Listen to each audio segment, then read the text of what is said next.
High achieving students, elite athletes, and entrepreneurs, and some of the most motivated people in the world are still going to have times where they feel unmotivated, but yet still they're able to get all the work that they need done. So how is this possible? It's not like you can just go to the supermarket and buy some motivation. So we have to somehow think about creating it for ourselves intrinsically. Hey guys, welcome back. And if you're new here, my name is Archer. I'm a second-year medical student, and this whole channel is about spending our time intentionally so we can learn things more effectively so we have time for the things and the people that matter to us. So I get a lot of questions from you guys about how I personally stay motivated, whether it be through year 12 or in my university. In this video, I'm going to go through the things that have personally worked for me and what also science has to say about it. Firstly, we're going to take a look at how we can make our lives easier throughout all of the studying that we're doing, and then the importance of breaks yet again, but more specifically looking about how breaks help us with motivation. And then we'll look lastly about how we can look ahead and make sure that we're hitting the goals that we set from the very start of the year. So first things first, if you want to increase your motivation levels or maintain them at least, you have to make things very easy for yourself to get started. Now, luckily, there's actually a few ways that you can go about this. We are all really good at getting distracted, but one of the things that we might not take a look at as much is that we are also really good at building habits, whether they are good or bad. This might include some things as simple as pulling out your phone out of your pocket to check the time, even though you've got a watch, or just going to brush your teeth, and etc. and etc. So let's use this to our advantage. And the studies show that when we're looking at human behavior, about 40%, which is almost half of our time, is built off doing things on autopilot, which means that we are following through with our habits. So this means it's really important to leverage off this 40% of our time to make sure that all of these habits are good habits that help us with reaching our end goals. Now, by making these good habits, not only are you able to rely less on sheer willpower and determination and all that sort of stuff, you're able to do things on autopilot, which means it takes away all of the emotional stress that comes along with trying to stay motivated and getting things done. And because it's autopilot, it means it's actually going to become harder for yourself to convince yourself out of doing it. So since we're currently talking about distractions, I want to mostly talk about this thing called environmental design. We need to make the things that we want to be doing as easy as possible to get started. So if we look at my desk, I mean, just here, I've already got a physics book for year 12, and I just have this here because I was preparing some questions for my year 12 students. Because it's currently on my desk, it means it's really easy for me to sit down and then just come back to my desk, go on my computer, and then get started with writing these questions. This is an example of reducing the friction for me to get started on a particular task. Also, you should always aim at getting rid of distractions when you're trying to study. So what I will always do is whenever I see the phone on my desk, I'll actually just chuck it onto my bed because I know that it's going to be something that distracts me and takes me away from the particular task that I want to get finished. Now, a better way of doing this is actually having a piece of paper alongside with you or something like that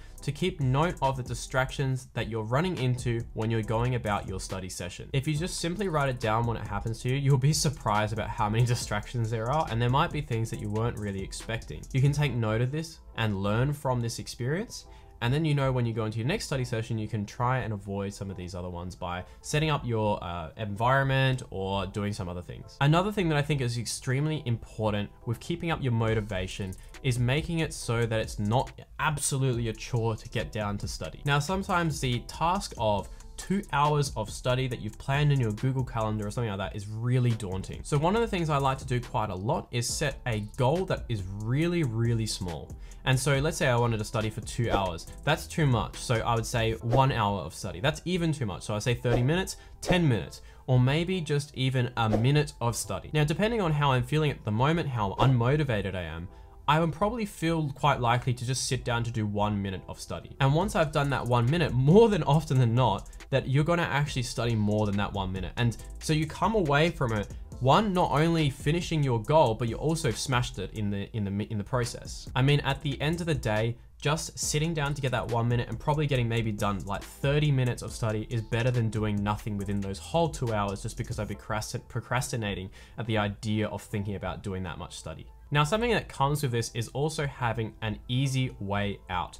Don't force yourself to study if you really do not feel like it within the moment. Make sure that you're also being fair to yourself, but also remember that your breaks need to be somewhat moderated as well, so you're not going for too long. But some of you actually might have heard of this thing called Pavlovian conditioning or classical conditioning, something like this. The most classic example is with dogs. If there was a bell that was rung a few seconds before food was presented to a dog, you know, they would start salivating. So what they started to see is that when the bell was just presented alone, well, then the dogs will start to salivate without even the presentation of food. So the dogs actually had a positive experience associated with the bell instead. The funny thing is that classical conditioning actually does work with humans ourselves. We can do the same with studying if we feel like it's so much of a chore. So if we do studying, and then once we've done studying, we give ourselves a little reward, whether it be going out for a walk.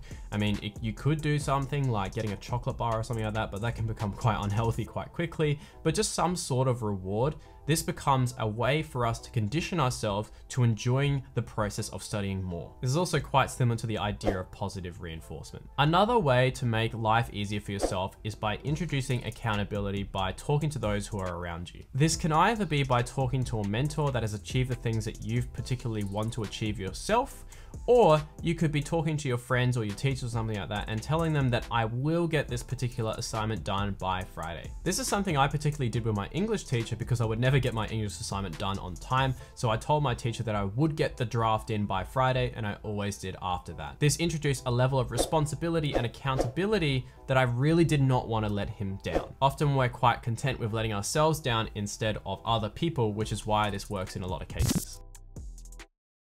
All right, so let's talk a little bit about breaks and why these are so important when it comes to being motivated. We should realize that being productive is about doing everything that helps you towards getting to your certain goal. And sometimes that does actually just mean having a break. Now, one of the most important things when it comes to studying, you know, after you've done your study session, when you have your break between another study session or something like that, you need to really make sure that it's the best type of break that you can make it. And when I say we're having a productive break, I don't necessarily mean that you're checking email and going through all your messages and all this sort of stuff while you're having a break. I mean actually switching off from thinking and focusing on a particular task. So one of the things that I find myself doing a lot in my breaks between my Flowmodoro sessions and things like that is I will actually meditate. There's a lot of science backing mindfulness meditation, so if you want to see a video on this, please let me know in the comments below. It's actually pretty useful when it comes to having clarity in your mind, and not only that, focus and concentration when it comes to studying itself. So in whatever break that you choose, whether it be going to play with your dog, walk outside, or meet up with some friends, you need to make sure that it gives time for your brain to reset before you go in full throttle again into your next study session.